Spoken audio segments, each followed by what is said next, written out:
الحمد لله والصلاة والسلام على سيدنا محمد النبي الأمي وعلى آله وصحبه أجمعين أما بعد فقد قال الله تعالى في القرآن الكريم بعد أعوذ بالله من الشيطان الرجيم بسم الله الرحمن الرحيم وما أرسلنا قبلك إلا رجالا نوحي إليهم فاسألوا أهل الذكر إن كنتم لا تعلمون صدق الله العلي العظيم.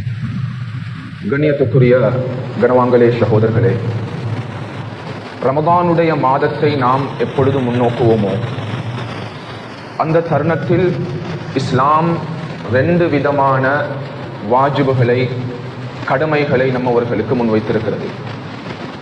அவைகளில் முதலாவது பகுதி ஃபமன் ஷஹித மின்கும் அஷ்-ஷஹ்ர ஃபல்யஸும்ஹு.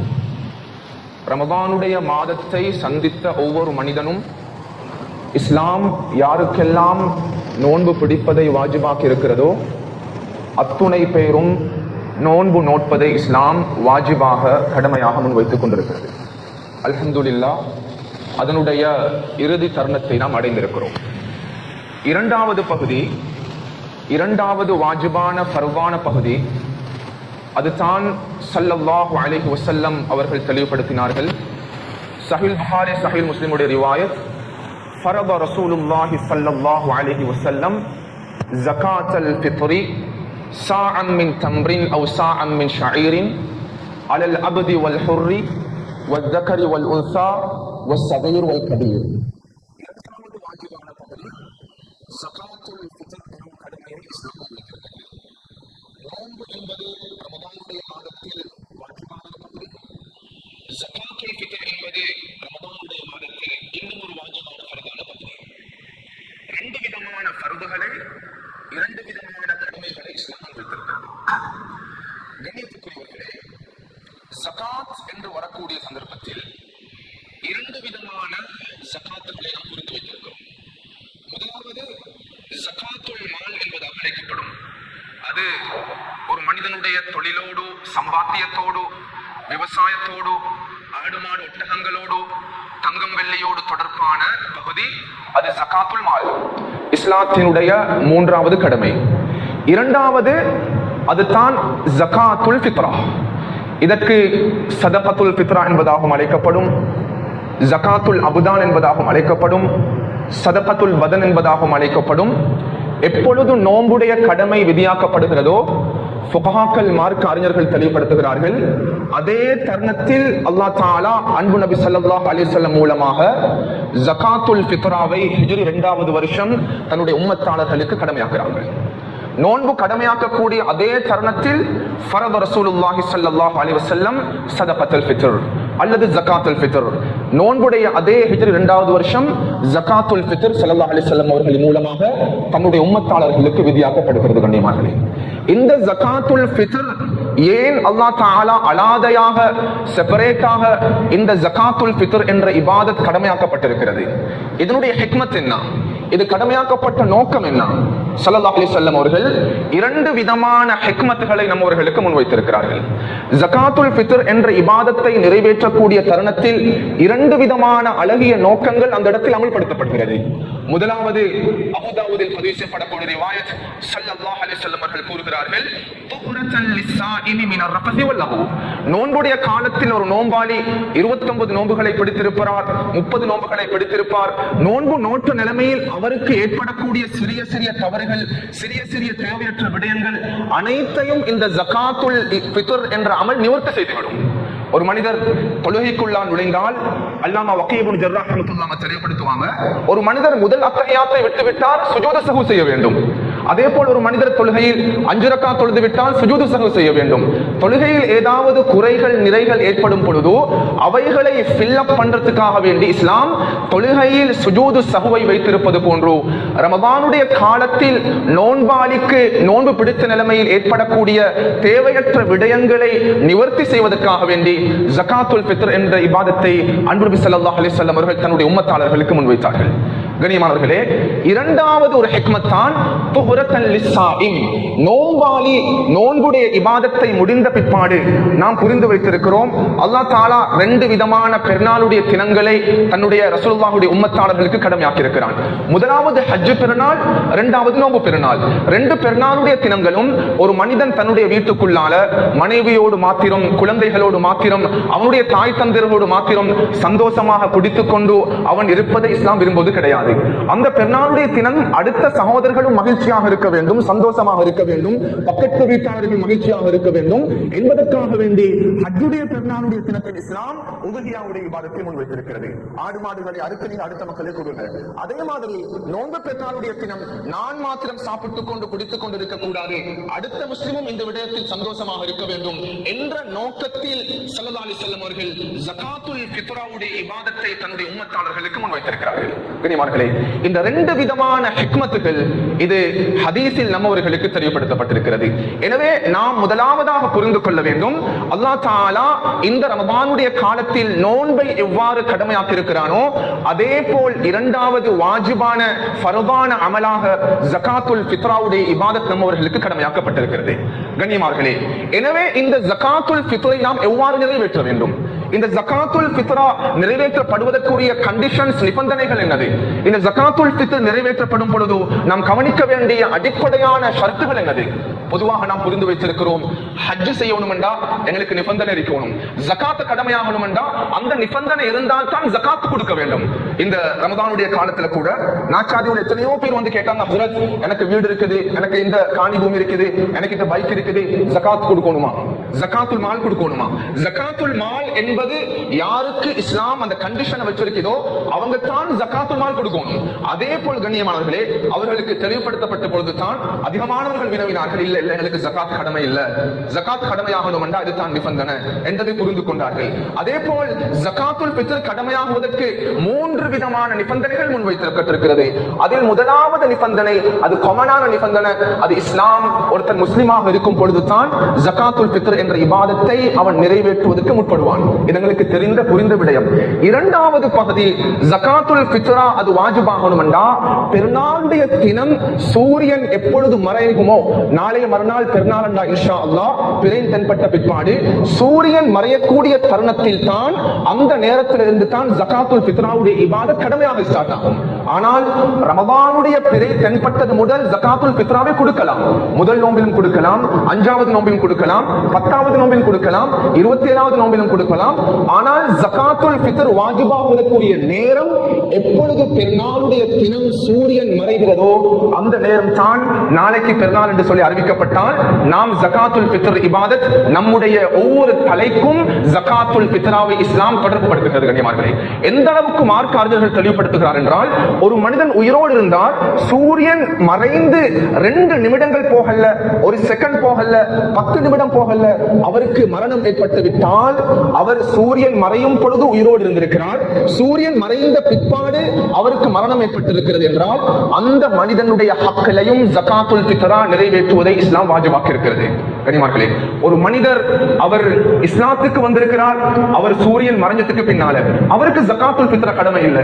ஒரு மனிதனுக்கு சூரியன் மறையறதுக்கு ஒரு 10 நிமிடத்துக்கு முன்னால 2 குழந்தைகள் கிடைத்து விட்டது, ட்வின்ஸ் அல்லது ஒரு குழந்தை கிடைத்து விட்டது, அவருடைய கையில கை குழந்தை, பால் குடிக்கக்கூடிய குழந்தை, சூரியன் மறையும் பொழுது அவருடைய வீட்டுக்குள்ளால் 5 பேர் இருந்தவங்க இன்றைய நாள் சூரியன் மறையும் பொழுது 7 பேராக மாறிட்டாங்கடா, அந்த 2 குழந்தைகளுக்கும் இணைத்துத்தான் ஜகாத்துல் ஃபித்ரா கொடுக்க வேண்டும். அந்த குழந்தை சூரியன் மறைந்த பிற்பாடு கிடைத்தால் அந்த குழந்தைக்கு ஜகாத்துல் ஃபித்ர் கடமை கிடையாது. அந்த அளவுக்கு ஆழமாக ஜகாத்துல் ஃபித்ராவுடைய இபாதத் நம்மவர்களுக்கு முன்வைக்கப்பட்டிருக்கிறது. கண்ணியமானவர்களே, இந்த விடயத்தை நாங்க முழுமையாக புரிந்து கொள்ள வேண்டும். மூன்றாவது கடமை தான் ஜகாத்துல் ஃபித்ர் என்பது யாருக்கு கடமை என்று சொன்னா, அது வசதி வாய்ப்பு இருக்கக்கூடியவர்களுக்கு தான் ஜகாத்துல் ஃபித்ர் கடமை. வசதி வாய்ப்பு இல்லா ஜகாத்துல் மாலுடைய வசதி இங்க பார்க்கிறது இல்ல. சூரியன் மறையிற சந்தர்ப்பத்துல அன்றைய பெருநாளுடைய நைட், அடுத்த நாள் பெருநாளுடைய பகல், என்னுடைய உணவு, காலை உணவு, பகல் உணவு, என்னுடைய குடும்பம், மனைவி, குழந்தைகளுக்கு ஆடை வாங்கணும், இந்த செலவு அனைத்தையும் செலவழித்ததுக்கு பின்னால எனக்கு மேலதிகமாக கையில பணம் இருக்குமெண்டா அந்த பணத்தை பயன்படுத்தி ஜகாத்துல் ஃபித்ராவை கொடுப்பதற்கு இஸ்லாம் வாஜிபாக்கி இருக்கிறது. கண்ணியமானவர்களே, ஒரு ஒருத்தர் சூரியன் மறையும் பொழுதோ உண்மையிலே அடுத்த நாள் கால சாப்பாடு சாப்பிடுறது கூட அவர்கிட்ட பணம் இல்லாட்டி, அன்றைய பெருநாளுடைய தினம் பகல் போசனத்துக்கு கூட பணம் இல்லாட்டி, மாமிசம் வாங்குறதுக்கு பணம் இல்லாட்டி, குழந்தைகளுக்கு ஆடை வாங்குறதுக்கு பணம் இல்லாட்டி அவர்கள் மூசிராக கணக்கிடப்பட மாட்டார்கள்.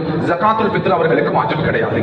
ஆனால் அல்லாஹ் தஆலா எனக்கு அந்த தினம் பெருநாளுடைய தினம் அனைத்து காரியங்களையும் நிறைவேற்றி விட்டேன். மனைவிக்குரிய ஹக்கை கொடுத்து விட்டேன், குழந்தைகளுக்குரிய ஹக்கை நிறைவேற்றி விட்டேன்.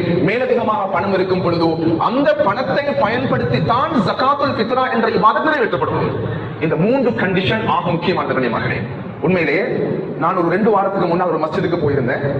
அந்த மஸ்ஜிதில் காலமாக வருடங்களாக ஜகாத்துல் ஃபித்ரா என்ற இபாதத் கூட்டு முறையில் அமல்படுத்தப்படுகிறது. அப்ப நான் அவங்கள்ட்ட கேட்டேன், இந்த ஜகாத்துல் ஃபித்ரா நீங்க எப்படி கொடுக்குறீங்க? அவங்க சொன்னாங்க, வருடாந்தம் ஒவ்வொரு நோம்புக்கும் மஸ்ஜிதுக்குள்ளால் 65,000 கிலோ அரிசி ஜகாத்துல் ஃபித்ராவாக இந்த மஸ்ஜிதுக்கு வந்துடும். அது அப்படியே குழந்தைகள் கோப்பட்டுவாங்க.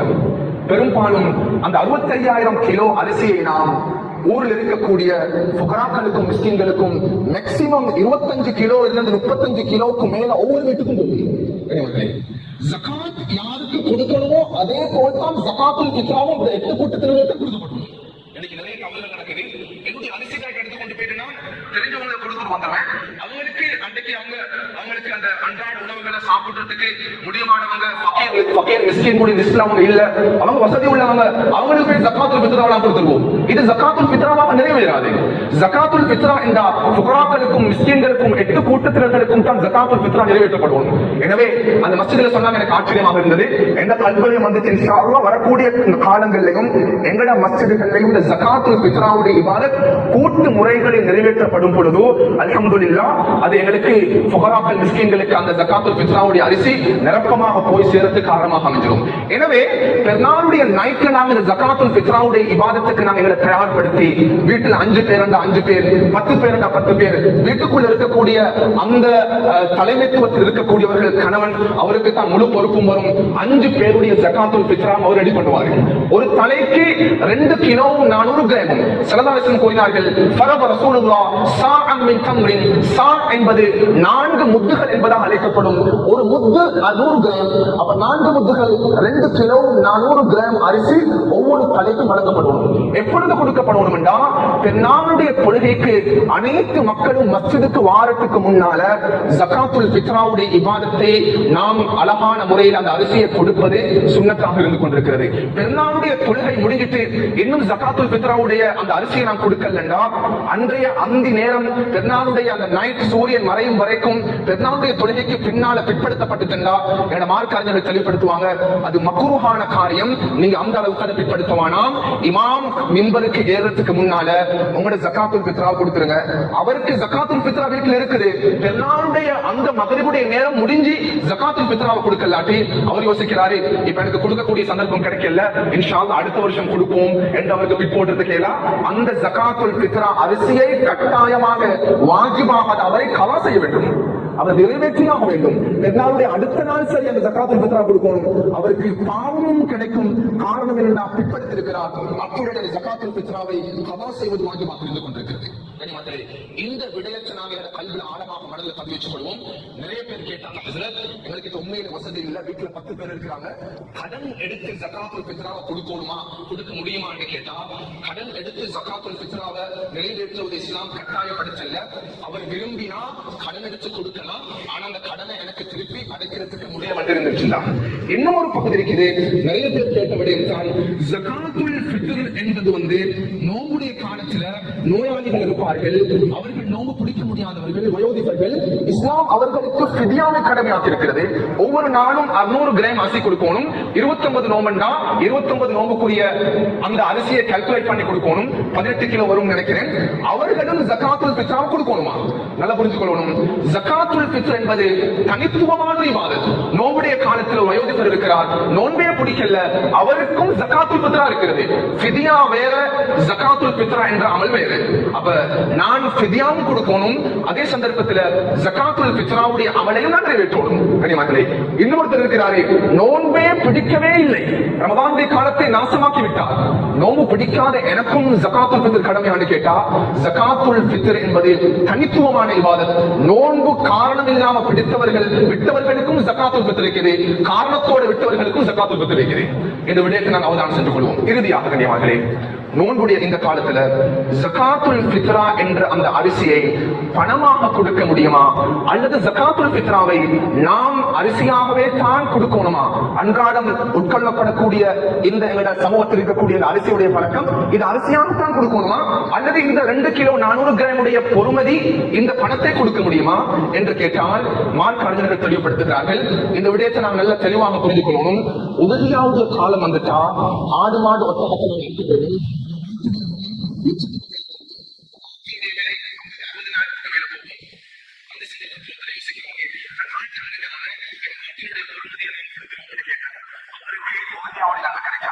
அதே போல் சொன்னாங்க,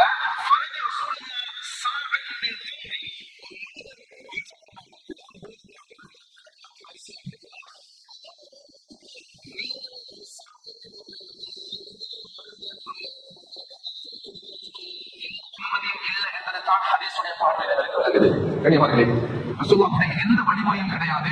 ஸல்லல்லாஹு அலைஹி வஸல்லம் அவர்கள் பணத்தை, கிரகத்தையோ தீனாரையோ கொடுக்குமாறு நபிமார்களுடைய இது குறித்த பிரச்சனை இல்லை என்று சொல்லி எந்த வழிகாட்டல்களுக்கு கிடையாது. ஆனால் இன்றைய காலத்தில் சில அறிஞர்கள் இந்த விடயத்தில் சில சலுகைகளை முன்வைத்திருந்த போதிலும் என்னுடைய தனிப்பட்ட ஒரு கருத்து, கனிமக்களே, குறிப்பாக ஷாஃபி ஃபிக்ஹுடைய மிக முக்கியமான ஒரு கருத்து, நீங்கள் பணமாக நிறைவேற்ற வேண்டாம், அதனுடைய ரூஹானியத்தையும் அதனுடைய பொறுமதியும் அடைந்து கொள்ள முடியாது, பணத்தை எடுத்து வேறத்தை செலவழித்து விட்டுருவாங்க, நீங்கள் இதனை அரிசியாகவே கொடுத்துக் கொள்ளுங்கள்.